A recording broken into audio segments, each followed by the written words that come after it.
Sure.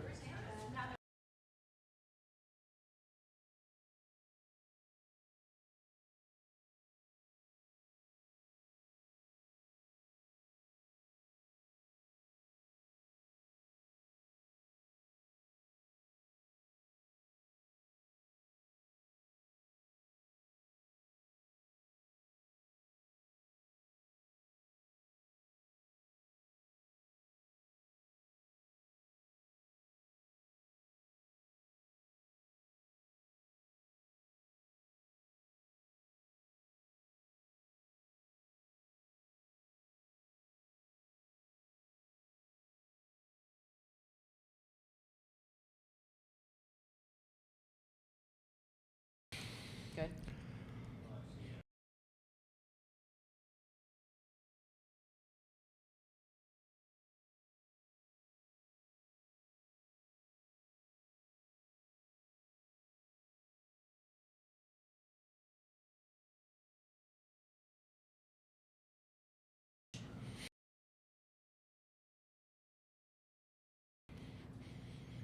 Welcome to Scottsdale Living, guys. We are here with the mayoral candidates for 2024 for the city of Scottsdale. It's gonna be a really easy pace, open forum, open to 11 different potential questions that we have. It'll be myself and Dr. Amber Emright, and we'll be talking with the candidates, including the incumbent mayor right now, Mr. Ortega. In the format, Amber's gonna explain it to you, but we'll be drawing the questions out of this bowl right over here. So thank you all for coming. Thank you also for your undivided attention during this event. We're live streaming, so please make sure your phones are off, silenced, and otherwise quiet. I'm Dr. Amber Enright of Scottsdale Living, a community-based group representing 60,000 Scottsdale residents and visitors, where we believe in supporting each other in a neighborly way. While Scottsdale Living is a nonpartisan group, making informed decisions and voter participation is something we strive to encourage. This is not a debate, but a forum in which each Scottsdale mayoral candidate will have a timed introduction and Q&A. The questions were provided beforehand as they relate to local policy, planning, and personal platform or perspective. Our timekeeper, Karin Whitehurst, is located to my left and will provide visual cues indicating 1 minute, 30 seconds, 15 seconds, and stop. Comments about other candidates are out of order. Please note that no campaign literature is allowed in this room or outside of the building. I would ask that all attendees, including our candidates, refrain from commentary, clapping, cheering, gesturing, or any other distractionary behaviors. Thank you to all of our candidates, news and attendance, our regularly community members for participating in this process. Now onto the questions for council. Your questions, your candidates. Okay, Mayor Ortega, if you don't mind, go ahead and we're going to do a timed introduction section. Yep, correct? 3 minutes for Mayor Ortega to introduce himself and tell us about how great it's been for the last 3 years. Sure. Well, thank you for having me here. Scottsdale shaped me. I came here as a 20-year-old with an architect degree and became an involved parent, well, got married, and a businessman in Old Town, and immediately got involved in the community. Fast forward 20 years, I was elected councilman and went back to private sector, but I am responsible for straightening Scottsdale Road. That's a little before some of yours time, but it's very important. I came back 20 years later running for mayor because there were some things happening in Old Town that I disagreed with. Southbridge 2 would have excavated Fifth Avenue, put parking actually in the middle of Fifth Avenue, driven all those people out of business, and it was the wrong direction that the city was going. I hand carried a petition. We got 17,115 signatures, and I personally carried them into City Hall, and then decided I should run for mayor. That was 4 years ago. And of course, we were successful in defeating the Southbridge 2 project. The other project of concern was the Discovery Center, which would have also violated the preserve, the McDowell-Sonoran Preserve. And I was definitely against that, and that was also defeated. But coming forward now as mayor, I have been in office for 4 years. We've had quite a few accomplishments, and part of it has been to revise the changes that brought about Southbridge to the excessive height and density. I am an architect. I've been an architect for over 35 years here in Scottsdale. I'm also licensed in California, and I know what the value of our low-profile city is for tourism and so forth. I've designed 8 major buildings on significant corners in Old Town. And as mayor, I feel that I am connected and have connected to the community to seek a second term. There's other aspects that I discovered, which I'll be glad to speak to you about as this conversation continues. In terms of being able to connect with the people, my campaign is at electdaveortega.mayor.com. I have a strong community involvement both at the school level. I was also appointed by the governor for the Arizona Facilities School District. We spent over $420 million on schools in the whole state. That's given me a unique perspective that I'd love representing our city as well. Wonderful. Would you mind choosing a question? Right out of the bowl. Yep. Oh, Go ahead. okay. There you go. Question number 9. I'll do 9. How's that? Wonderful. So, Mayor Ortega, what leadership abilities do you bring to the table that qualify you to be the mayor of Scottsdale? Obviously, you've been the mayor for 3.5 years, but prior to that, discuss a little bit of your leadership skills that make you qualified to be the mayor. Well, leadership actually started when I was elected a councilman. And I said that we should straighten Scottsdale Road, which had been a developer mistake, which City of Scottsdale lived with for 9 years. And when I brought forward a petition, the mayor and council said they'd study it, and they spent $65,000 studying it. And at that point, I said, no, I will run for council. I was elected, and the first thing we voted on in the year 2000 at the first meeting when I took office was to straighten Scottsdale Road. Subsequently, after I was elected, we worked on the general plan. The general plan is a vision, a community dialogue and discussion. It was very satisfying to go to every part of the city and establish your infrastructure, your parks and rec, all these areas that are required so that the people could translate their thoughts and wishes into that vision. We did get it approved, and I am stepping forward into that as council to approve the general plan as mayor, which was approved as well. Wonderful. Thank you. Would you like to pick another question? We'll continue on our roll here. Number 3, please. Number 3. In 2019, there was a bond measure of $319 million, 58 projects throughout the city of Scottsdale. So currently there's a lot of discussion that these projects are over budget or behind, and some may be canceled. Inflation is a big part of that for sure. What is your take and what are your thoughts on the talk that possibly there's some mismanagement of the projects, the budget shouldn't be there, we've not used the money wisely? How do you plan to kind of address that, and what do you think of that? Sure. Again, relating to the bond 2000, that was $350 million as councilman. I'm the only candidate that ran that bond program as it moved forward. We inherited bond 2019, which has run into some cost problems. I don't blame it on the last mayor. I don't blame it on someone that couldn't predict COVID would occur or escalations. I am an action person. So what we've been doing is taking them piece by piece, and it's not blaming incompetence. It's not saying somehow the numbers were misled. It's saying using funds, and it's not all borrowed at the same time, but supplementing funds with general fund monies. We saved some money during the COVID period while I was mayor. And we also sold some properties, about $40 million. So the savings of about 70 and 40 is about 110. That gives us some slack to execute these things. These projects cannot be cut back. When they say we want a 100-meter pool, you don't say, well, we can only afford 58 meters.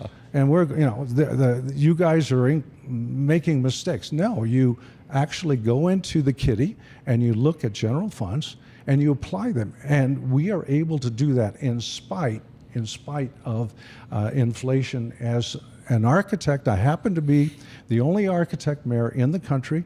And I say that because for 35 years, I've been spending other people's money and being accountable for that. So we are progressing.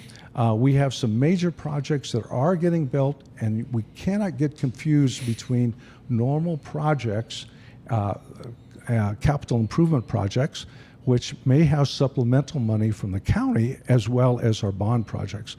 So we want to succeed. Scottsdale is about succeeding.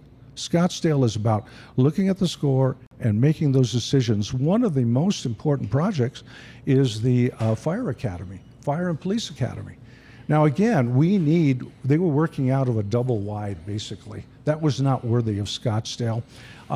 And the scope was improved and changed. Why? Because that building is going to be there for 80 years. And the training and saving lives is what is important. So we do march forward effectively.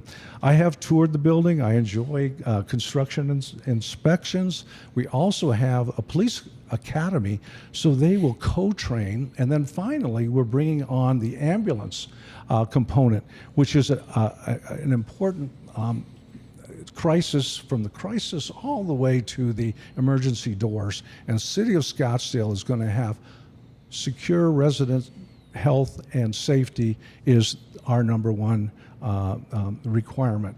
So as mayor, I enjoy the role of looking over these things. They're good challenges, but challenges are what life is about. It's not always an easy street. And we have a bond council as well as a bond citizen-driven oversight. So all of that fits together in a compatible way to help us move forward with the wishes and making them reality. I did move ahead the dog park. It was supposed to open in 2027. When I first took office in February, I said, hey guys, that's not good enough.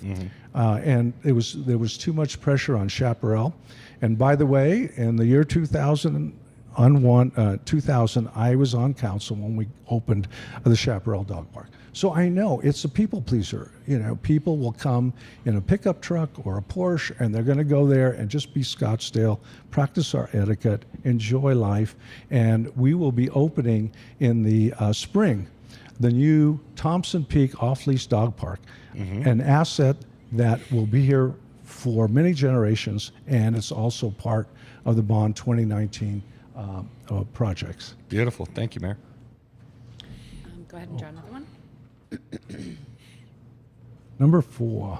Question 4. Scottsdale thrives to be a world-class city, not only for its residents, but also for tourism. Current sentiment among residents is fairly divided on the topic of development. Many residents want to see more commercial and residential development, while others want to see development severely restricted and slowed down. Examples would be the Park Project, Cracker Jacks, Cavasson, Loop 101 in Hayden, ASM headquarters in North Scottsdale. As mayor, what would be your vision for growth in Scottsdale, not only commercially, but residentially? Well, thank you. First of all, we led off with the value of tourism. This is why, as a downtown architect and a business owner, we know that you can't rebuild 75 years of vaquero cowboy culture. That's important. That's why the Southbridge project was so destructive. Cramming everything and replacing tourism was the wrong thing to do. My view is that we could maintain low profile where it has big dividends. Our civic center remodeled and all that works. What I have pushed for, yes, I voted for the Cracker Jack project. Yes, we're looking at ASM coming up. The development should be at the highway where you have the ability to take, 180,000 cars a day and work off that. I said that in my first campaign. I'm saying it again. Let's take the pressure off of Old Town. Let's let it be Old Town and enjoy the history and everything else we have. I would encourage you, if you get a chance, look up Drone Zone. It's on Fox 10. I gave a whole walk around of my old town because I've been here 45 years. Sure. And so you'll really see a good perspective. And we have 4 walkable loops in Old Town. Imagine that. You can go through the art galleries and another area. You can go cross over to the waterfront. All these things are a rich heritage that are worth saving. And frankly, that's also why I continue to seek the office and be involved with Old Town, because I know it like the back of my hand. Fantastic. So to further elaborate a little bit on that, what are your feelings on high density projects coming in front of the city, as well as, tall projects? Like the park project's a great example. It's taller than than is allowed according to the city, but it's been given a pass on it, right? So what is your take on that going forward as far as the high density projects that are coming into the city? Well, generally speaking, and again, the previous administration had rescripted allowing higher heights and density. For instance, you could buy a foot of view for $13,000. Wow. A developer for $130,000, $130,000 could buy 10 feet and block out your view. Well, those things were not negotiable.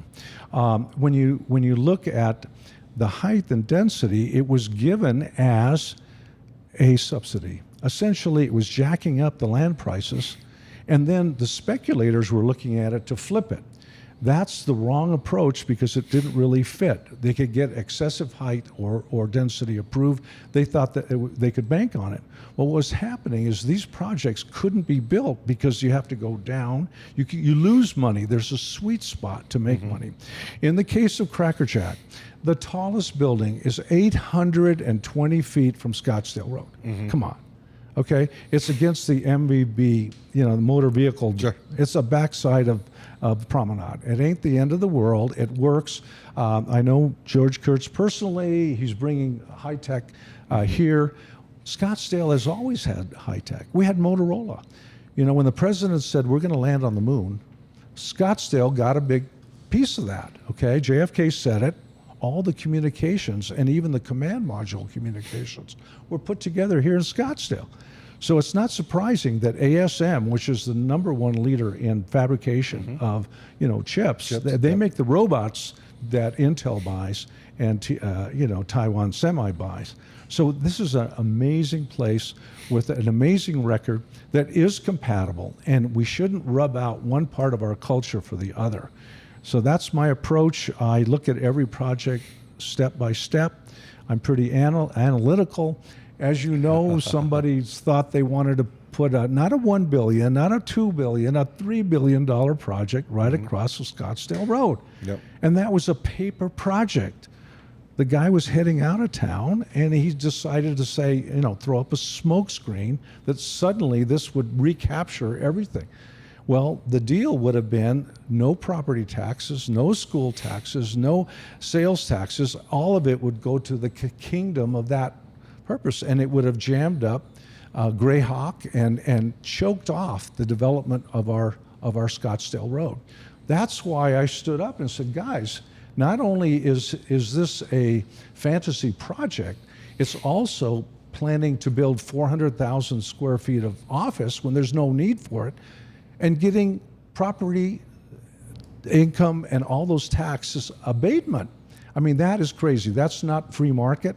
I'm a free market guy. I'm against subsidies, and that's what I pride myself on. Nobody gave my family a subsidy to do what we do. And, personally, I grew up in Globe. That's our family business is there.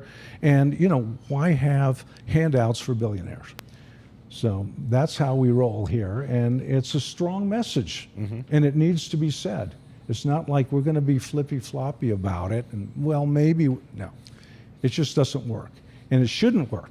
A hotel over there shouldn't be subsidized more than at all, next to the Princess, for instance. And that's why the right location is close to the 101. I emphasize that, and let's retain the heritage and the beauty that we have that brings people in from everywhere else. Wonderful. Thank you. Okay. Okay. Is this the last for your time? How are we doing? Yeah, Okay, we'll see. We might have time for a couple more. Number 7. Number 7. I'm actually speaking faster than I normally do, and I say that because, it's an exciting city. Absolutely. Think about it. You know, one of the questions I wanted to answer, and I hope I draw it. But go ahead. We'll see if it's this one. Okay, so question 7. Potential new state policies may have an effect on the budget of Scottsdale. Should the city face a budget deficit, what would be your vision for how to increase either the city revenue or streamline the budget? Sure. Okay, it's true that several areas have been undermined by the state. And what happens is Scottsdale is only 4% of the population, but we generate like almost 10% of the sales tax for the state. I mean, we're a gravy train for them. They get their 6 points, 6%. We get our 1.75. Now, what they've done is they've said, well, your population isn't going up because, well, all the short-term rentals came in here, and they knocked off about 15,000 people. When you take 4,000 or 5,000 houses off the market, oh my gosh, they ghosted us, and then we lose 7 to 8 million just on revenue share. Well, I'm very aware of that. Not only do we have a destructive element where we, you know, our beautiful neighborhoods, you know, when I was a kid, I fell in love with Michelle, and she was across the street, and Nene was there, and we walked to school, and you had a real life, right? Well, now every third house is ghosted, and you don't have that fabric of the community. It's hurting schools in Phoenix and so forth. They've also taken away the rental tax. I can tell you, when the police have to go to a rental location, they have to have 6 or 8 police versus one house with 2, and they stripped away the rental tax. Well, that's shorting us about $15 million. And it's because those apartment people have lobbied. Now, they're still going to jack up the rent, and they're going to still offer specials and all that. So how can we adjust? Well, I'll tell you, several things will happen. Not only was there was the 9/11 happened 1 year after I was in office. We had a big shakedown to see what was really essential. Obviously, I got sworn in when the pandemic was here. And you had that big question, the uncertainty and so forth. How did we manage that? We managed it very well. We managed it by putting COVID protection in our buildings where people come and protecting them. That let us open faster than other cities. Other cities gave out raises and they didn't get anything back. So we are always value driven, okay? When you invest in something, you want to get something back that's productive. The other thing that will happen is there will be recessions. When you have a recession, you actually have a cooling off of the building sector. And when you have money to build, you're going to get better value for that. So that's the truth. And I've seen that as an architect over my career. So there's lots of adjustments that have to happen. I am a full-time mayor, okay? I go in every day. I'm in there before 9. I'm usually gone after 6, or if there's a meeting till 10. And I've set aside. Architecture was very good to me. I don't have to work. I'm happy to give everything I have to the city. And that's what it takes. It's not, blaming it on somebody else. It's really managing and looking at where we're going. I have testified at the legislature. I don't know that the other mayor did or any other candidates did. I just went down there and said, guys, short-term rentals were not even registered for 5 years. They didn't have to pay taxes. Oh my gosh. I went down there and said, not only are they ghosting us, the state didn't fund any mechanism to tax them or fine them. They just said, leave them alone for 5 years. So I was able to, we got some local control. Now we have some accountability, and we've lost some millions of dollars on extra police now. So we've recaptured that. Why? Because I have to be an action guy. That's the way I roll. And if it means putting the resources there, we've also, in terms of leadership, I've had a compatible council that said, even when we had, there's another subject I'd like to answer as well. But that means that you're looking at where these choices are coming from. It's not negotiable. We're not going to say, well, we're only going to build, half of the fire academy because we only have 60% of the money. It doesn't work. We are able to, I don't want to say juggle, we have general fund money. And as we come to another question for the protect and preserve, that money, if it's designated for us, the state can't take it, okay? It's different when it's just general fund for everybody, then they're gonna short us. And they're gonna smile because they get all that extra money to put whatever else they wanna put to. That's why it's better to have designated where local monies go for local uses in our own area. You have 2 minutes left. Would you like one more question? Oh, total. Total time, you have 2 minutes left. Oh, And your turn. You have one more question. Would you like to draw? Oh, okay.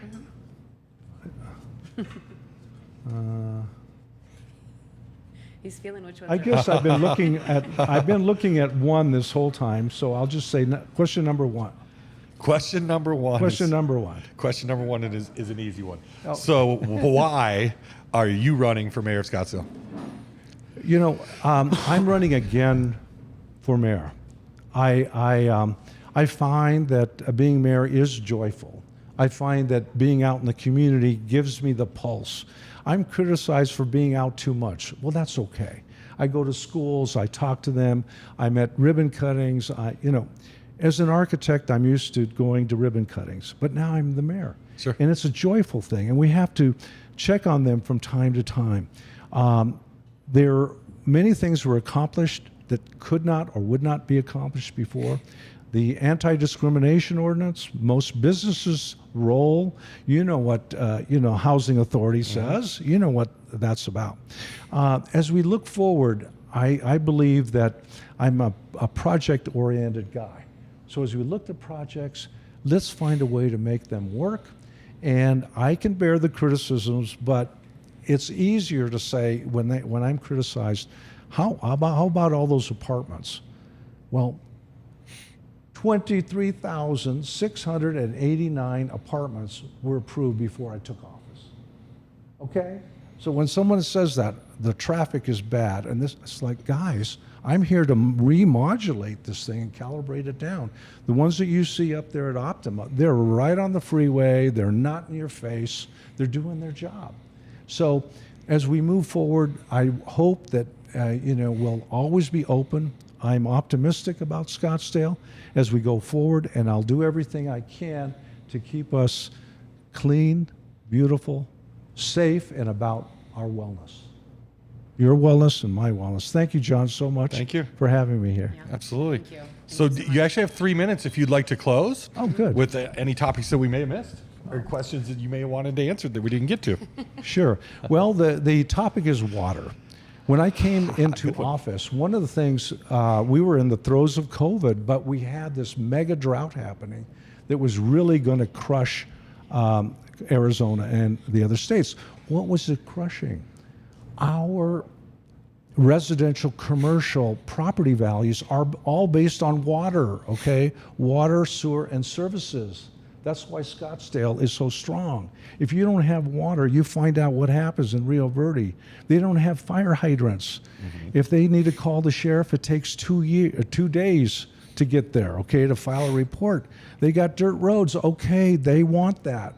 But when I found out that they were taking our water because the previous regime was selling it, and the council people that were on there knew about that for 10, 12 years. They lost 1 billion gallons of our water. It was like, this is serious. If someone was selling supplies out of your back door of your business for 12 or 14 years and you found out they were wholesaling it for, making money off of it. So I put a shutdown to that. And I know people will criticize me, and some city employees even live out there. That's their choice, but I'm not there to cover. There's gambling going on out there with real estate, but it's not going to touch or dig into the investment that we have in our city. So it's true, I get the credit for shutting it down, but you know what? It was unanimous. It was unanimous except for one person on council, okay? And I say that because it's the right thing to do. It's the right thing to do is control your future.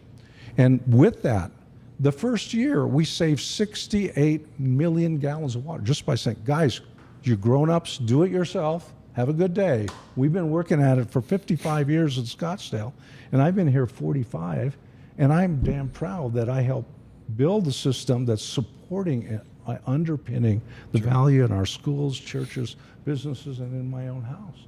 And we're doing it for the right reason. So I make no apologies about that. And frankly, whatever, blowback I get, it's like, it's the right call. It was an easy call for me to make. And I'll make that call again, and we're going to continue to have the best water system. You're going to hear some good news in a couple areas. We're at the lead for advanced purification water, and we're also going to be wheeling some water out of a project that came 24 years ago when I was councilman. Isn't that something? So we end up with some completion here, and I love the maturity that I bring to the office and to our great city. Wonderful. Thank you so much, Mayor Ortega. Thank you, Dr. Amber. We appreciate you. Have a wonderful day. We'll have a little break while we bring out our next candidate. Fabulous.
had the incumbent mayor, David Ortega, and now we have Linda Milhaven, who was on city council 12 years.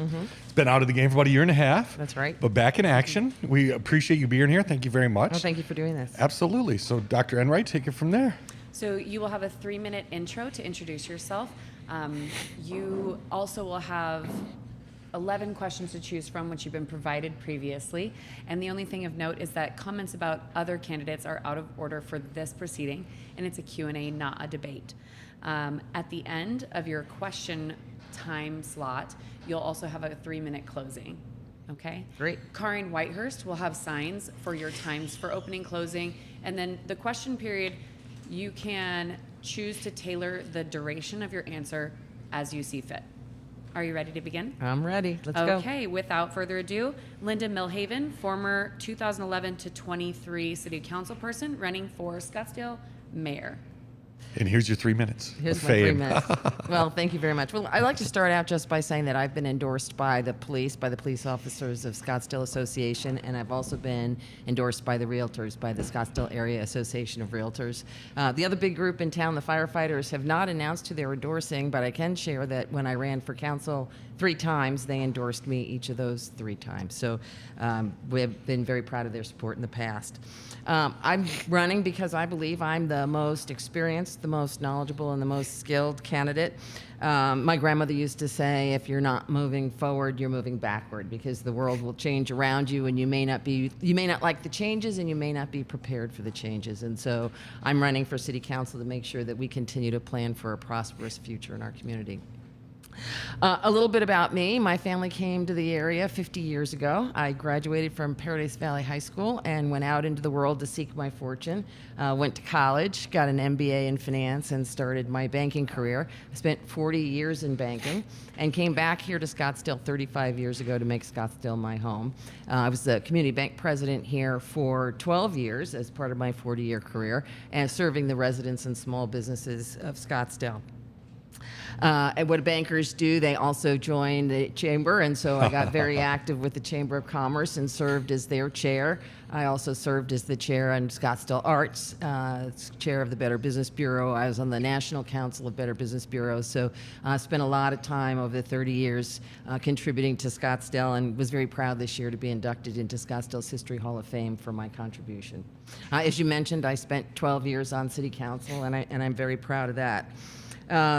During my time on City Council, some of my accomplishments include helping to manage through the financial crisis of the Great Recession and the financial uncertainties of COVID. We made sure that our police and fire salaries were competitive so we could attract the very best and make sure they have the resources that they need to keep us safe. I organized a short-term rental task force. The state legislature said we couldn't ban short-term rentals, and so staff kept saying there was nothing we could do. Our hands were tied. So I recommended, and we convened a resident task force to brainstorm, if we can't get rid of short-term rentals, how can we make them be better neighbors? And I'm very proud to say that the City Council adopted all of the recommendations that the task group made. Made sure we had funding to keep our roads in good shape and that traffic flows smoothly. We doubled the size of the preserve during my time. We got the general plan approved and made sure that the development in our community added quality and contributed to our quality of life. So I know we're going to get to a lot of other issues, and so let's get to the questions. Thank you. Fantastic. Okay, we're going to let you draw one of the 11 questions that were proposed to you. Question 11. Okay, we'll start with that. Question 11. Negative energy seems to abound in today's political atmosphere on the national stage as well as some extent to the local stage. What would you do as mayor to focus on the positives of Scottsdale and celebrate the wins versus negativity? Well, I think some of the negativity comes when people don't feel like they've been heard. And so I think making sure that we're open to folks and listening. What I'd like to do as mayor is conduct informal town halls around the community where people can come. They don't need to have an issue, but they can come and hear about what's going on and talk with their government, their leaders in a more informal way about what's on their mind. I'd also like to do more. I mentioned the short-term rental task force. create more working groups of residents to do problem solving. We don't, as electeds, we're not expert in everything. And that's why we have boards and commissions. And I think using some ad hoc task forces, I think, will help with that. I'd also like to see us do more feel-good stories at the beginning of city council meetings, not just things that the city is doing, the organization of the city, but what are some of the nonprofits in town doing that really contribute to help make our city great, and then really get those stories out. And so I think it's about making sure people feel that they're heard, telling more of the stories, and involving citizens in more of our problem solving. Love that. Thank you. Ready for the next question? That's right. I guess I had to pick, right? Yeah, you do. Number 4. Number 4, Scottsdale thrives to be a world-class city, not only for residents and the tourists, but current sentiment among residents is really divided on the topic of development. So currently, there's a strong partisan group that wants development to really slow down and kind of stop it in its tracks, keep Scottsdale. And there's also a contingent of the residents that want to see growth continue and expand. What would be your role as mayor, and how would you see your vision of managing not only commercial but residential development throughout the city, and especially like high-density development? Yep, absolutely. Development's a hot topic and on everybody's minds. And as I talk to people about development, it intersects with water and traffic, because that's really the impact that people are most concerned about. So for the folks who would like to see all development stop, we need to be reminded that every single parcel in Scottsdale has existing zoning to build something already. And the city doesn't have a right to take those property rights away. So whatever's going to get built there is going to create traffic and is going to use water. So when we look at where city council does get involved is when someone comes forward and says, I want to change the use of my parcel. And in that case, we look at traffic studies to see what the relative impacts of traffic would be from the current use compared to what's being proposed, and the same thing with water and water infrastructure. So lots of times the development conversation's about no more apartments. But in some cases, apartments may create less traffic. And I'll give an example. There was a project up near the Shea Hospital that is currently zoned for office.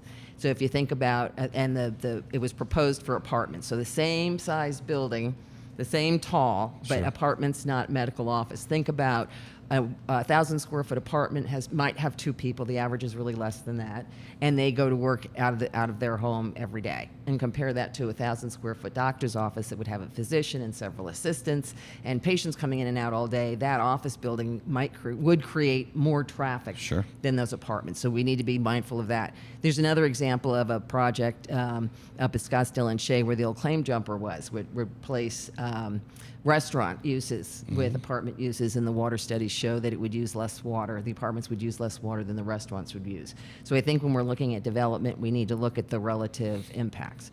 I also think when we look at development, it has to be, we need to protect our single-family neighborhoods as single-family neighborhoods. And so where I think it's appropriate is in our business districts. So to add apartments in our business districts, for example, in the Air Park, and around the perimeter of Old Town, makes sense to support the businesses there, to provide not just customers but employees to those folks. And so I think we can have it all. We can have quality development, making sure we're not intruding on single-family homes, and making sure that the development is really good. That the relative impacts are not intrusive on the community. And I know I have more to say about water, but I know there's a question there about water. There's a water so we'll see if that one pops up. Yeah, Absolutely, you may draw feel free. another one if you're ready. Number 7. Question 7. Potential new state policies may have an effect on the budget of Scottsdale. Should the city face a budget deficit, what would be your vision for how to increase either the city revenue or streamline the budget? So to streamline the budget, the first thing I think we need to do is cut administrative expenses. In the last year, the city added 3 new assistant city managers. So, and we had 2 before. Yeah. So I think we can look at trimming the administrative expenses. I think we need to look at reducing headcount altogether. To make it be more efficient. And then the other thing I think we need to do is to defer discretionary expenses and not take on any new projects, or make sure that if we take on a new one, it replaces an old one. Wonderful. Ready for the Very next question if you are. Number 3. Question number 3. In 2019, there was a bond project for $319 million. That was 58 projects assigned and voted on by the voters. So currently, it's sitting here in 2024, it looks like there could be an overrun of maybe $130 to $150 million. And some of those projects might actually get put aside. So obviously inflation has caused some of that issue, but what is your take on the management of those projects, and how would you potentially fix that going forward? You're right. So with the bond projects, inflation is part of the issue. The other issue is the staff got it wrong. The Right. scope of the project was not appropriate. And the biggest offender was the Fire Training Academy. They budgeted it to be a third of the size that it needed to be, so it wound up costing us 3 times as much. But then the question becomes, don't we need a fire training academy, right? Folks may remember we took over Rural Metro, the private company 20 years ago. It'll be 20 years next year, and all the firefighters are waiting till next year to retire. So we're going to need to replace a whole lot of firefighters.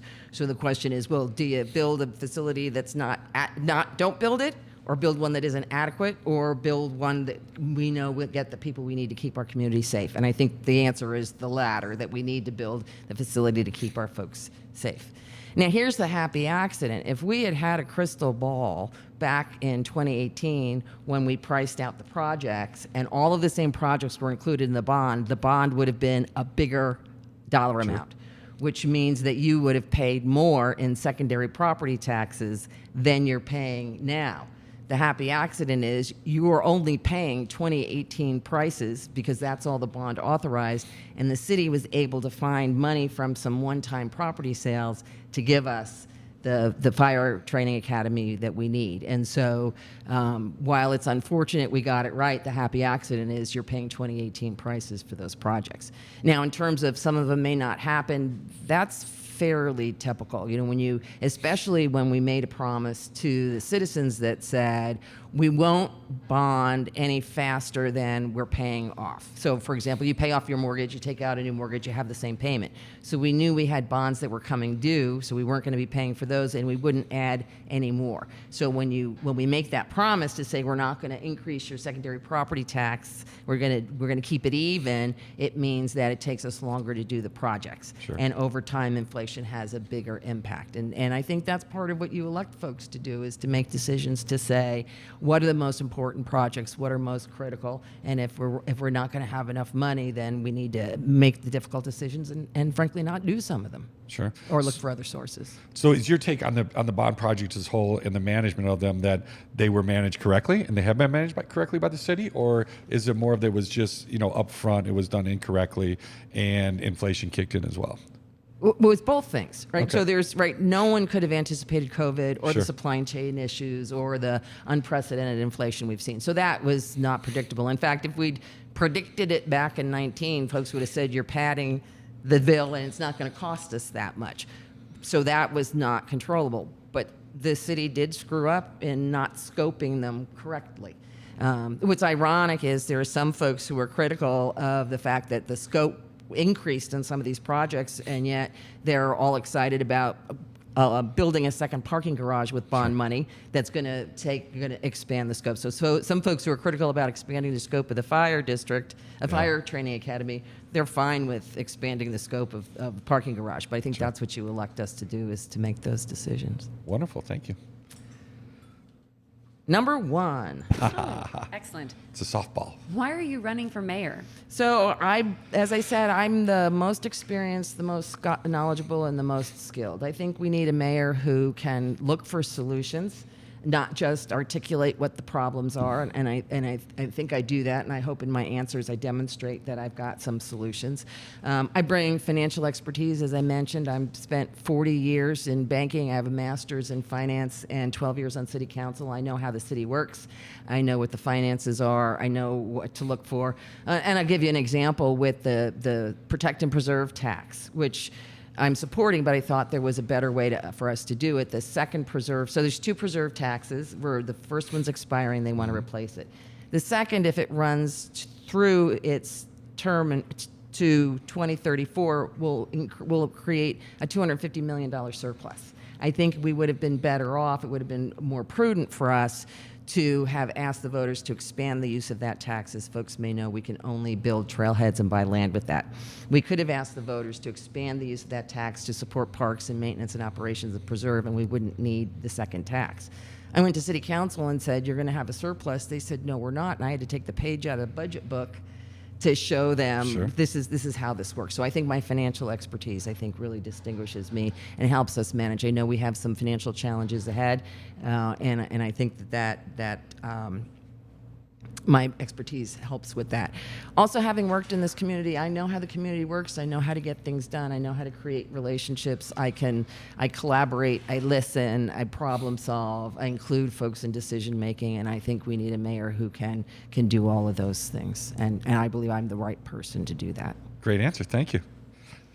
Batter up. Number 5. Oh, love this one. So this is a particular favorite of mine. Water, often a hot topic in Scottsdale. In recent news, water has been a topic nationally based on Scottsdale, not only in Rio Verde, but concerning a potential professional hockey stadium located in North Phoenix. As mayor, what would your vision be for managing our water resources and further protecting our water supply while making sure that we're secure for the future in our water? Okay, well, since you mentioned Rio Verde, let me talk about that first. When I was on City Council before the current administration, we gave Rio Verde a deadline and said, we're going to cut your water off on this date. Go find another source of water. Mm-hmm. And Rio Verde went and found another source of water and wanted to pay the city of Scottsdale to treat and deliver the water to them. So not a drop of Scottsdale water and not a dime of Scottsdale money was needed to continue to provide water to the Rio Verde foothills. I was still on council when that deadline approached, and I did everything I could to get us to consider that option. Instead, the water was turned off, and the ultimate solution was exactly the solution that I just described. They found another source of water, and they're paying the city to do that. And so Rio Verde foothills was a crisis that the city created that was completely unavoidable. In terms of how we manage water going forward, like I said, when we talk about development, folks are concerned about what does that mean for water. And as I mentioned, we need to look at the relative impacts. Anything that's going to get built is going to use water. But some of the more recent projects are using water-saving technologies that the older buildings don't use, so they make them much more water efficient. Right? City codes have been upgraded to make sure that we're being more energy efficient. Some of the new projects are creating reservoirs, right? In the old days, stormwater, rainwater, we were only worried about that you didn't grade your property so you flooded out your neighbor. But now they're creating reservoirs to capture the rainwater and return it to the city through the sewer when we have. So we're recycling more of that water. And then other projects buy water from other communities. Not everyone who has water allocations uses all of their water allocation, and some communities will sell it. So the Optima project in particular that you mentioned earlier, Optima went and bought water from another source and will be bringing water to supplement what their needs are. And I think those are all really sound practices, both improved water conservation in the newer buildings and bringing additional water supplies when they're needed. I think will be important as we move to the future. Wonderful. Thank you so much. 10. Question 10. There has been talk of dividing Scottsdale into council districts to potentially better serve the needs of the residents in areas of Scottsdale that can be very different from each other. In 2022, the council decided against districting, but there's still groups that would like to see it happen. What's your stance on council districts in Scottsdale? So the folks who support districts, I think their concern is that certain parts of the community are not represented in decision making. And so I've been following city elections pretty closely since 2010. So that's every 2 years. And because I'm a little bit of a numbers geek, I map which precinct and who votes where to see if geographically the city votes differently and looks differently at issues. And I can tell you that that's not so. Candidates who do well all the way across the city, and so we don't have one part of the city outvoting another on issues. The other is in the last city council election, I helped recruit and support someone who was a lifelong South Scottsdale resident, and he didn't do any better in the South than he did in the North. And so, the idea that they're not being represented, I'm not sure that the election results tell us that. I'm not supportive of that because I believe that all 7 of us should be accountable to everybody in the city. If we start having districts, then it becomes, I need for my district. So if you want for your district, I need something for my district. And it becomes quid pro quo decision making. It's not about what's in the greatest good of everyone. There was a vote in the last year in Phoenix. Phoenix has districts. Yeah. And there was a project in Phoenix that the community, the neighborhood didn't want, and the elected official representing that district didn't want, and the rest of the city council outvoted them and put the project there anyway. And I think when you have districts, then your individual representative doesn't have as much influence. I think we need a city where all 7 of us are accountable to everybody in our city, and we're making decisions for the greater good. Wonderful. Thank you. Number 2. Number 2, what would be your policy and approach to encouraging citizen participation in Scottsdale, as well as what are your thoughts on how the city communicates now with the residents and ways that they could possibly improve that? So citizen participation, I think a little bit about that earlier, about the resident task group to help address issues. And so I think that's one way to do it. I think the city's working hard. They've updated their website recently to make it a little bit user-friendly. I like the old one, so I'm still getting used to the new one. Sure. But it's, it should be easier for people to find things. I know there's a new program called Speak Up, where they survey citizens on different issues to see what they're feeling about, and making better use of social media and getting information in Nextdoor and Facebook and Twitter and all that to get information out. But I also like to see, I think, as electeds, we can do a better job sort of blogging about issues because folks are busy leading their lives and going to work and taking care of their kids and doing their thing, and they may not be paying attention. But I think if we can do, as electeds, we can do a better job of reaching out and saying, here's some of the things that's going on. Here's why certain decisions were made. People can be a little bit better informed. So we're never going to get perfect at it. I sometimes think, we need to knock on someone's door and say, hey, did you know this was going on down here? That's not practical, but I think it's something we need to be always diligent about is how do we get the word out and let people know what's going on. Yeah, absolutely. Thank you. 6. Question 6. Traffic congestion is a hot topic in Scottsdale. As Scottsdale grows, not only in population, but tourism, managing traffic patterns and improving flow is going to be important now and in the future. What would your tenure as mayor look like in regards to management of traffic issues throughout the city of Scottsdale? And if you want to touch on road diets, you may as well. So all decisions around roads need to be made first with safety in mind, and then second with the efficient flow of traffic. Since you mentioned road diets, I think there are some who believe that there's a scheme to make it so difficult to drive in Scottsdale that we're going to force people out of their cars or force them onto bicycles, and that's not so. That's not so. I think that whole conversation came out of a very small road project over on 68th Street, where it was one of the more dangerous road segments. It was grossly under capacity. The neighbors wanted to slow the traffic down. Police tell us when a road operates under capacity, it's more dangerous. Statistics showed us that was the case. And so, and we matched the segments, both north and south, that were both 2 lanes, one in either direction. So I think folks saw that as the beginning of a trend. That was a single project that actually improved the safety of that road and the pedestrian crossings for the people in the neighborhoods.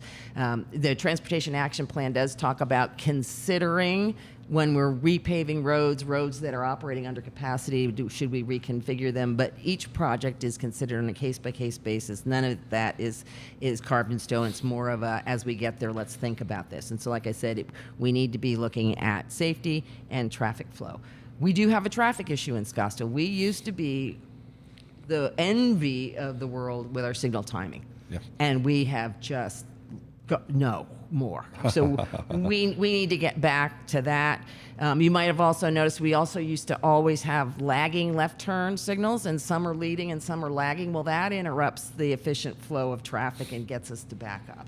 The other thing we've done is we haven't coordinated our signal timing with construction projects. Anybody who drove down Hayden at Indian Bend a few months ago, they were doing some road construction and the signal timing wasn't adjusted. We're also doing projects on Scottsdale roads when the freeway's under construction. So if you try to avoid the construction, So we need to do a Driving better and job of construction. that. So it's signal timing, it's left turn signals, it's coordinating construction projects. I think all go a long, long way to helping with traffic. And like I said, folks will say, stop all this development. We have too much traffic. But again, something's going to get built there. It's going to create traffic. And what are the relative impacts of those things? So before we go into your 3 minutes, can we kind of maybe just put the chisel through road diets as a non-topic? I mean, because it really is not a topic, right? It is not a topic. Okay. It is not a topic. And I think we've heard the community we're very concerned about when you reduce lanes. Well, then we have to be really thoughtful about that. But it is not a scheme to get people out of their cars or to make driving so difficult. Thank you. Thank so you. You have 3 minutes now to address anything that we didn't. Sure. So thank you for this opportunity. This has really been great. Thank you. And as I said, I'm endorsed by the police and by the realtors, and I'm very proud of that. Again, I'm the most experienced, the most knowledgeable, and the most skilled candidate here. I know how the city works, and I know how to get things done. I have a reputation for listening to everybody and trying to find common ground, to find solutions, and I work to find common sense solutions. And as we look to the future, I think we need to be good stewards of your tax dollars and protect you from wasteful spending, and I believe my financial expertise helps with that. We need to protect our water supply and be responsible, have responsible policies. We need to protect our neighborhoods from short-term rentals and from development. We need to make sure that our police and fire have the tools and resources they need to keep us safe.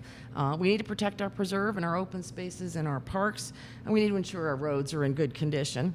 And I believe that I'm the person who can do that, who can find solutions, not create problems or list the problems, but rather find solutions to help us build a more prosperous future. So if folks want to learn more about me, they can go to millhavenformayor.com. So thank you for your time. Great job. Thank you so much. Thank you. Thank you. So I got all but 2 questions. That was excellent. Thank you so much. Thank you. Okay, we'll take a short break while we bring out our last candidate. So you don't need me to great. stay, right? What's that?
Welcome back to the Scottsdale Living questions for candidates.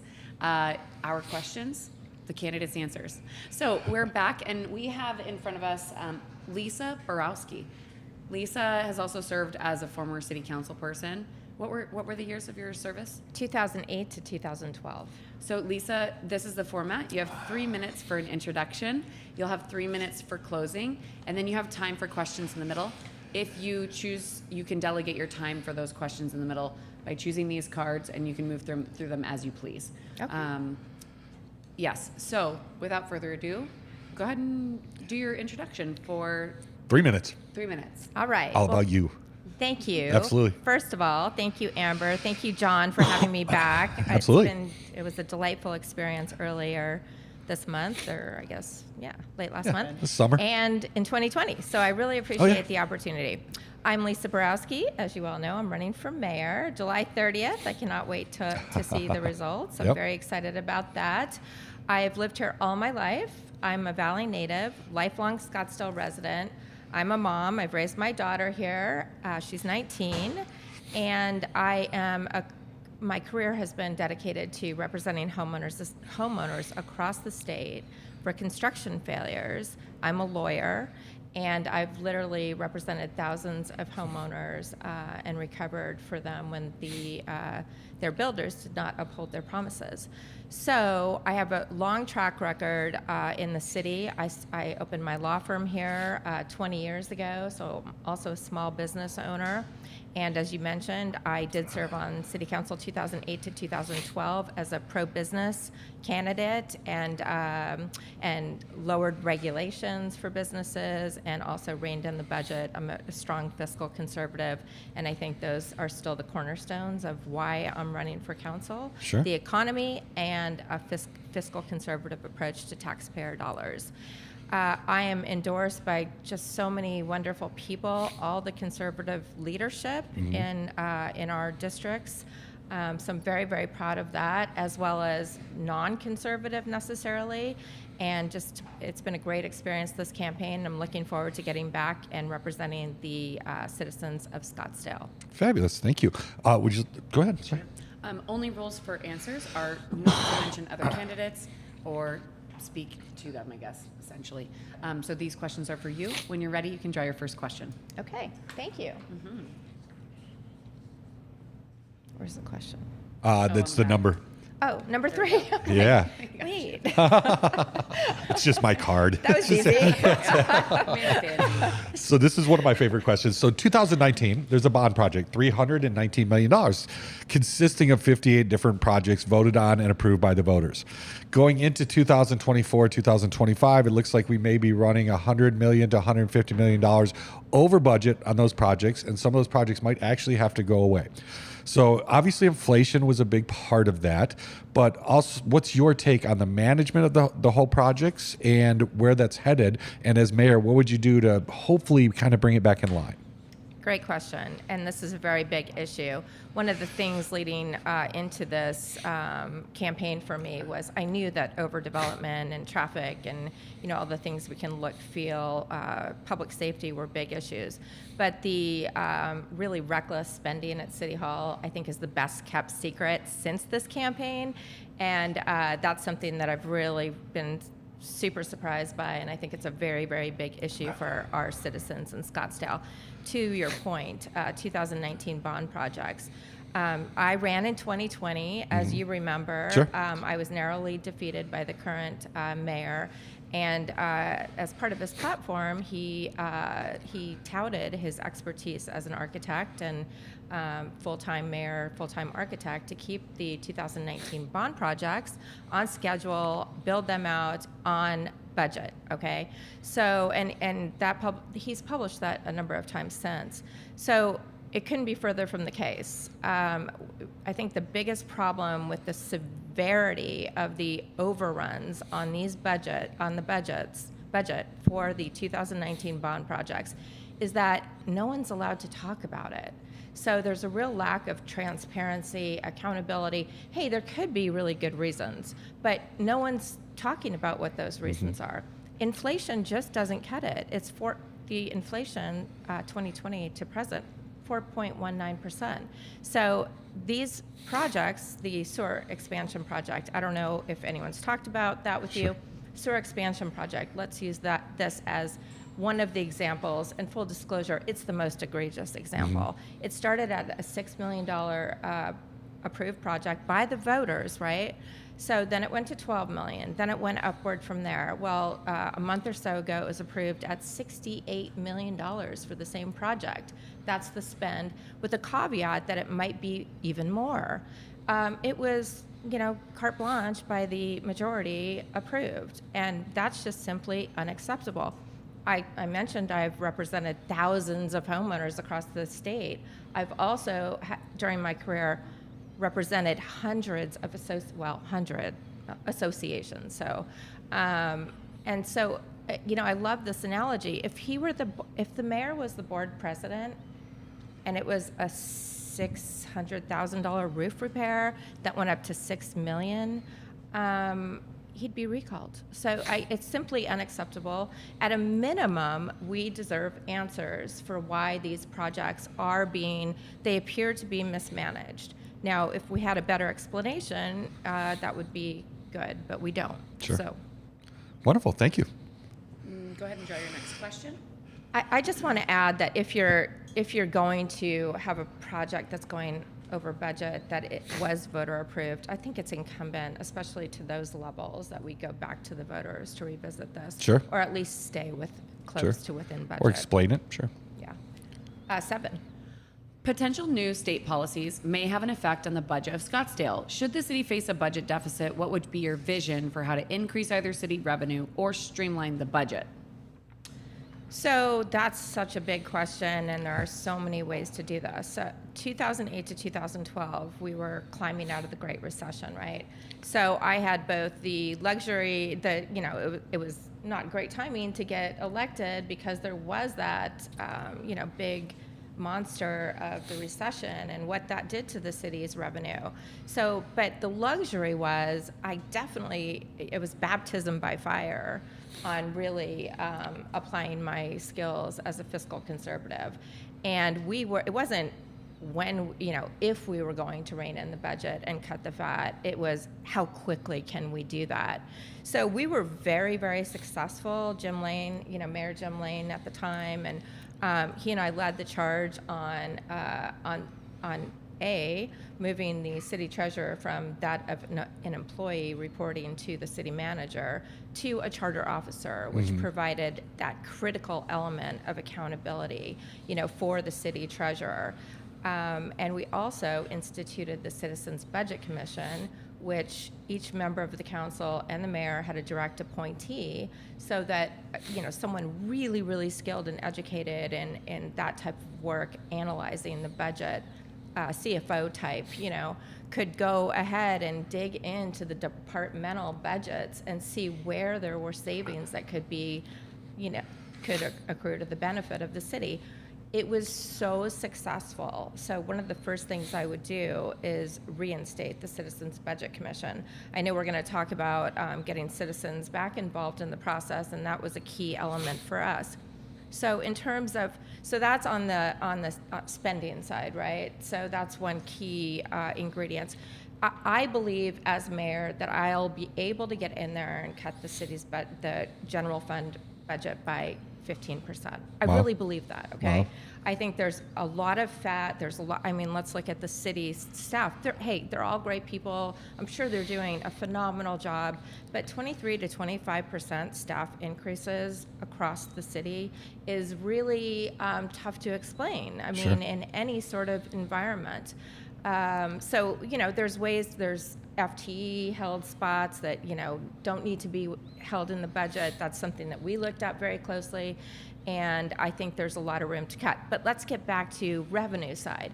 Revenue side, how we get our revenue continue to grow year over year? We keep our city special. Sure. We keep I believe, and I say this frequently, tourism is our export, our import, our lifeblood, and we must protect it like our golden goose, because it truly is.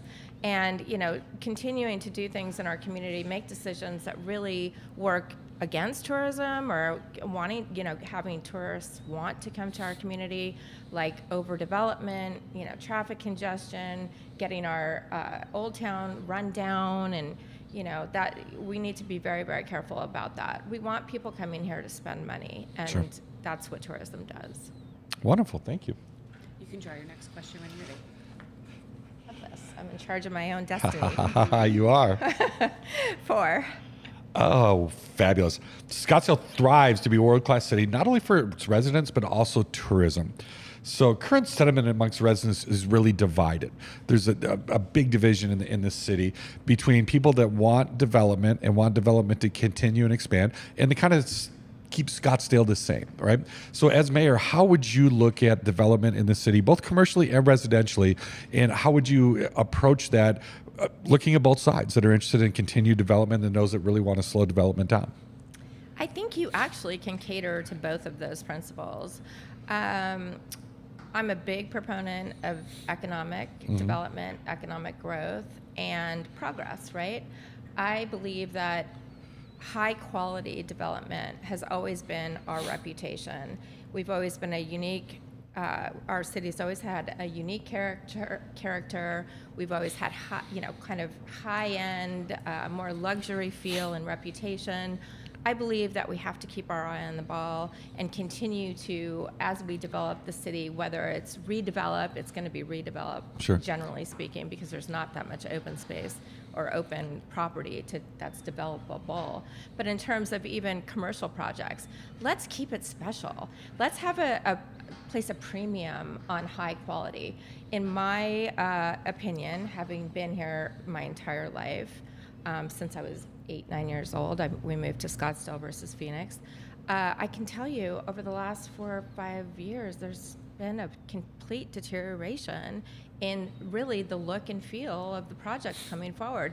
At best, some of them can be described as mediocre. I mean, someone referred to a project recently up at North Scottsdale as barracks, and I couldn't disagree with them. Sure. So I think we really have to keep it, maintain our cachet, and this is why people come. I believe we can do much better with the arts and entertainment. There was the venue, the Coyotes Arena. Yeah. They talked about having the Coyotes Arena come to North Phoenix, mid Yeah, Phoenix. I think 56, right, or 64th? Yeah, and whether or not that was the best fit for that location aside, I do think that we can freshen up a lot of our venues so that we can have concerts or shows that are Sure. here and draw people to our side of town versus going to Glendale or Mesa. So there's a lot of room for that. If we continue to do great events. I mean, I've always thought there's a place for ATP tennis tour stop, Sure. right? I mean, why aren't we doing some of these things? I guess the point I'm making, there's a lot of great ideas. We just can't rest on our laurels or do things that detract from what's made us successful. Beautiful. Batter up. 11.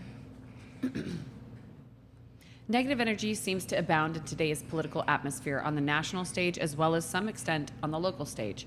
What would you do as mayor to focus on the positives of Scottsdale and celebrate the wins versus negativity?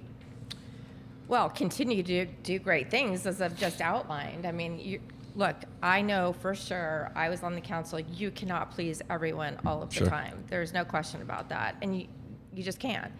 But you don't. You don't have to make that the focal point. And I think the biggest thing that's happening right now at City Hall, citizens have lost faith in what's going on with the current administration. They feel left out of the conversation. They feel quieted, or they're not allowed to speak on issues. I think openness, transparency, listening to people, I think that's the number one issue. Listening. You may not always agree with me, but you're going to know where I stand, and I want the same thing from you. We can agree to disagree. I think there's a big benefit to that. I do it all the time. I do litigation, right? I've taken a break on that, right? Sure. Moving forward, but and that's part of it. I mean, I this is a perfect example. My day-to-day life for the last 25 plus years has been, what other people would describe as scorched earth litigation, and then I can go have a drink with the opposing counsel. Sure. No problem. So it's just all in your perspective. Love it. Sure. Thank you. Go ahead and draw. You have 8 minutes. I got 2, so I'm going to pick 9. Okay. Number 9. So what leadership abilities do you bring to the table that qualify you to be the mayor of Scottsdale? So I want to say that I think one of the best leadership qualities, the best leaders, they bring out the best in others. And I really believe that is a goal that I always strive for. Leading by example has always been a really big issue for me. I mean, I'm not going to ask people working for me to work, 10 times harder as I'm working and carry your weight. I think that leadership involves listening, respecting opposing views, collaborating effectively. One thing that I do believe is missing on the council, it was actually missing to a large extent when I was on the council, and I learned from this, is really having a collaborative energy and synergy with your council colleagues. Again, not hoping to agree with them 100% of the time, but listening to what their goals are for their constituents, what they'd like to see accomplished, and really factoring that into how you're governing as the mayor. Being respectful to people, other council members, colleagues, being respectful to citizens. And I really think communicating effectively is the strongest leadership quality that you can have. Beautiful. Thank you. 8. Scottsdale as a whole is a huge tourism destination. Old Town Scottsdale especially draws not only a lot of shoppers, but also a party atmosphere and crowd. What is your vision for balancing the draw of Old Town for tourism, like bachelorette parties, versus maintaining the peace and tranquility of the neighborhoods as it pertains to noise and traffic? So there's a lot of dimensions to Old Town. We've got galleries, we've got entertainment, as you pointed out. It's a real special place, and it can be very much cohesive. And I think for the most part it is. I've long thought that neighborhood advisory panels would be a very good thing in Scottsdale because we do have such diverse areas. So perhaps that's a great idea for Old Town, downtown, that whole district, putting together a neighborhood advisory panel where people are really voted in by the community there, and that they can, kind of troubleshoot where these issues are happening. Having said that, I think that safety is the #1 issue in Old Town. I think we have to keep it very, very safe. I've had a lot of complaints lately about, the homeless population growing. There's an element going on there that people aren't feeling as safe. And, once you turn that corner, that really becomes a risk for tourism. Sure. It is our Scottsdale's gem, really. When tourists come to Scottsdale, they say, where should we go? And people say, Old Town. Yeah. We have to keep it unique. We have to keep it diverse. We have to keep it energetic. And I do think it's evolving in a way that, it's quieter on the west side of Scottsdale Road, and that's a good thing.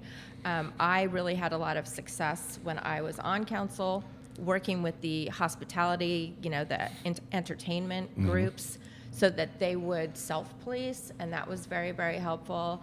And I think, there's a lot of room to do that, and just having an open dialogue, because I think business owners, business operators, they really want to be doing the right thing. Sure. I mean, they're in it to, be here for a very long time. They've got big investments too.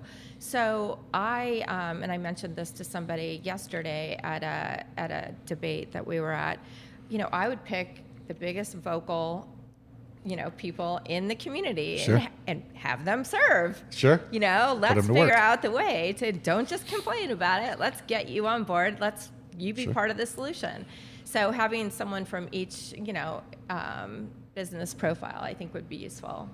So to expand upon that question a little bit, in Old Town, there's been really an uptick of violence. So there's been more shootings, interactions, weapons, kind of, especially in the bar district. How do you address that? So self-policing is important. Responsible business owner is very, very important. Public safety is number one. Government's, first responsibility is to protect the citizens, right, from harm. So that is our biggest, number one priority at City Hall, or should be. And I would definitely have a dedicated, and there's the downtown, there's the beat Sure. that is downtown, but just make sure that there isn't a, for example, we've heard a lot about a stand down order during the Fashion Square riots. No, we're not doing that. Or, just letting people get away with certain, petty crimes. I think that's zero tolerance for me. I don't agree with that logic. I think it leads to a degradation in the security in an area, and what's that old saying, give someone an inch, they take a mile. So if they're getting away, people are getting away with this and others see it, I just think it's a slippery slope that we don't need to go down, and we won't under my watch. Wonderful. Thank you. I'm ready for your next question. When? Oh, that's the easy one. Why are you running for mayor of Scottsdale? Let me count the ways.